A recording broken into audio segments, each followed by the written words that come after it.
A principal vantagem de morar em apartamento é poder ficar em casa sozinho, sem medo. Essa frase em questão foi retirada de uma matéria publicada em 2014. Matéria essa que aponta um crescimento significativo das pessoas que optam pela verticalidade, trocando suas casas por prédios. Hoje, cerca de 1/3 da população de São Paulo já vive em apartamentos, e como a própria pesquisa sugere, estão perfeitamente certos sobre a segurança que o local oferece. Será?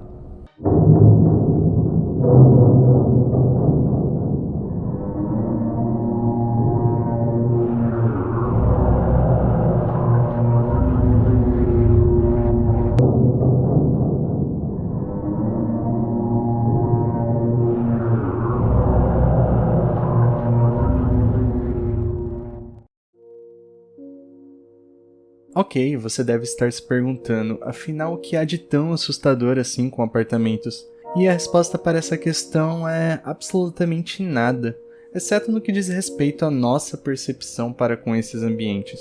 Roman Polanski, consagrado diretor, demonstra muito bem esse conceito produzindo não um filme, mas uma trilogia sobre o tema. Conhecida popularmente como a trilogia dos apartamentos, os 3 longas trazem histórias sobre pessoas que foram acometidas pela loucura e pelo infortúnio na interação com tais espaços. E nem de longe Polanski foi o único a ser inspirado pelo horror oculto em edifícios urbanos. Trago aqui evidências sólidas de que tal horror é um arquétipo bem definido em nosso inconsciente. A proposta de hoje é analisarmos algumas obras que tratam muito bem desse tema. Vale dizer ainda que o conteúdo pode ser um tanto quanto delicado para algumas pessoas. Avisos dados, podemos começar. Candyman é um longa de 1992, e é interessante observarmos que essa é uma década onde o cinema ficou marcado por enormes mansões assombradas. Porém, o filme acaba fugindo à regra ao localizar sua trama em um projeto habitacional de Chicago que realmente existiu. Construído nos anos 40 como um modelo de redesenvolvimento cívico, Cabrin Green é a personificação dos problemas que rondavam esse tipo de habitação, e sem dúvidas o principal deles fora a negligência para com o complexo após esse ser entregue à população carente.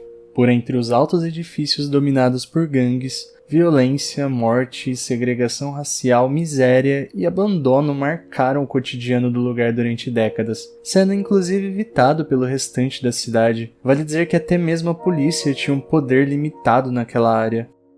Na trama, uma pós-graduanda que estuda lendas urbanas investiga uma série de assassinatos atribuída à entidade que dá nome ao filme. Candyman, que foi brutalmente assassinado durante a Guerra Civil, se torna um espírito vingativo que utiliza de um gancho no lugar da mão, instrumento esse que funciona como uma espécie de assinatura para aterrorizar suas vítimas e uma clara releitura do bicho-papão. Em um dos trechos da fita, a estudante se depara com essa perturbadora história onde uma mulher foi assassinada em seu apartamento por alguém que invadiu seu banheiro, forçando a cabine de remédios. E o mais assustador desse evento é que ele realmente foi inspirado por um fato real, ocorrido também em Chicago, no conjunto habitacional conhecido como Grace Abbott, e em 1987, por volta das 9 da noite, Rudy McCoy, uma senhora de 52 anos em tratamento para psicoses, foi baleada e morta por assassinos que entraram em seu apartamento utilizando um armário de remédios no banheiro. Pela fragilidade do projeto, a cabine foi facilmente removida, dando fácil passagem aos algozes.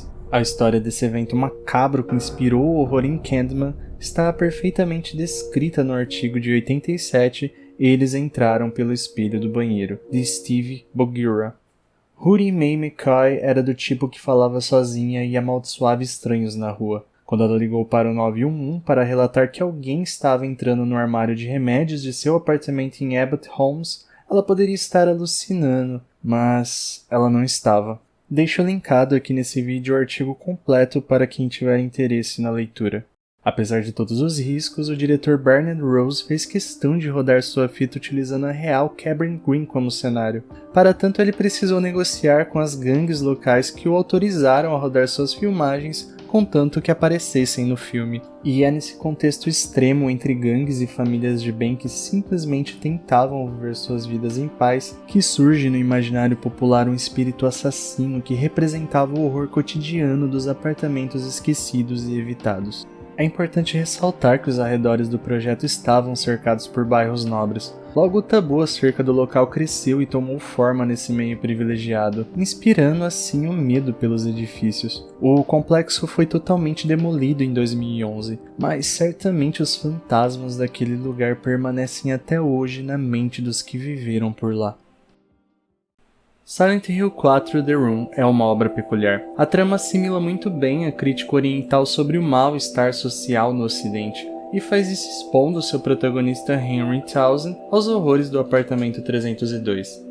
Na trama, o fotógrafo desperta em seu quarto no infame apartamento de número 302, descobrindo que a única porta de acesso à saída está bloqueada por correntes e cadeados. A nossa estranheza ao se deparar com tal realidade é ainda maior ao vermos a reação do protagonista, quase que indiferente à prisão sobrenatural que o acomete. Henry é introvertido, claramente desmotivado, e esse é um paralelo claro que o jogo tenta traçar com o jogador. Após 5 dias já em conformidade com a mórbida situação, nos deparamos com um buraco na parede do banheiro. Ao adentrá-lo, somos capazes de atingir os sonhos de outros personagens relacionados à trama, e nesses cenários ilusórios nos deparamos com os monstros da terrível cidade que dá nome ao título. A dificuldade alta propiciada pela narrativa dissonante nos faz buscar com frequência um retorno ao apartamento, aparentemente o único lugar seguro onde podemos fazer coisas como organizar nossos itens, salvar o progresso e ainda recuperar a saúde. E justamente no apartamento 302 se desenrola também a rotina voyeurística do protagonista, que parece não se constranger ao espiar pessoas pela janela, em especial Aileen, sua vizinha. Descobrimos um buraco na parede que nos dá acesso direto ao quarto da garota. Em prol de avançarmos na trama, o jogo nos convida constantemente a espiá-la em busca de pistas importantes para a solução de enigmas. Mas em determinados momentos ele também nos lembra o quão errado é aquilo que estamos fazendo.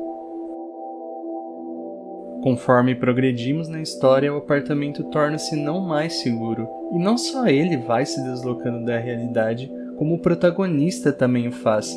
Silent Hill The Room é uma ampla crítica ao modo que desenvolvemos nossas relações no âmbito social comum. Quando paramos para analisar, o místico apartamento 302 está situado em South Asheville Heights, o típico complexo urbano de edifícios antigos que temos em praticamente qualquer cidade. E, como a maioria desses complexos, está repleto de convites e armadilhas para o niilismo doméstico, como o isolamento e a ansiedade social. Essas rotinas alienantes como a de Henry também é tema de outras obras que ficaram eternizadas no cinema, como no caso de Janela Indiscreta de 1954, um dos maiores clássicos do mestre do suspense Alfred Hitchcock. Na história do longa, Jeff, também fotógrafo, está incapacitado de sair do seu apartamento devido a uma perna quebrada. Tomado pelo tédio, ele decide espionar seus vizinhos do pequeno complexo de apartamentos. Munido de um binóculos e uma teleobjetiva, Jeff passa a conhecer a rotina das mais variadas figuras que habitam essa espécie de microcosmo. Consequentemente, ele também passa a optar pelo isolamento e por vezes o longa deixa claro como essas práticas interferem profundamente em suas relações. Sobretudo para com sua namorada, o arquétipo da mulher perfeita que constantemente é colocada de lado pelo protagonista em prol de sua fantasia voyeurística. Na psicanálise de Lacan, por exemplo, temos algumas pistas sobre como esse ato se relaciona como uma espécie de posição de poder, onde o sujeito observado se torna mero objeto na visão do observador. O olhar não se situa simplesmente no nível dos olhos. Os olhos podem muito bem não aparecer, estarem mascarados. O olhar não é forçosamente a face do nosso semelhante, mas também a janela atrás do qual supomos que ele nos espia. É um X, o objeto diante do qual o sujeito se torna objeto. Hitchcock faz questão de punir ferrenhamente seu protagonista, que ao desfecho acaba cometido por um terrível destino. E ele o faz ao tempo que tece sua crítica sobre essas prisões panópticas que construímos em nossas próprias vidas. Seja em um contexto físico de extrema violência urbana, ou ainda nas rotinas mentais alienantes que por vezes aderimos, os apartamentos urbanos continuam existindo altivos em sua capacidade de inspirar o mais puro horror.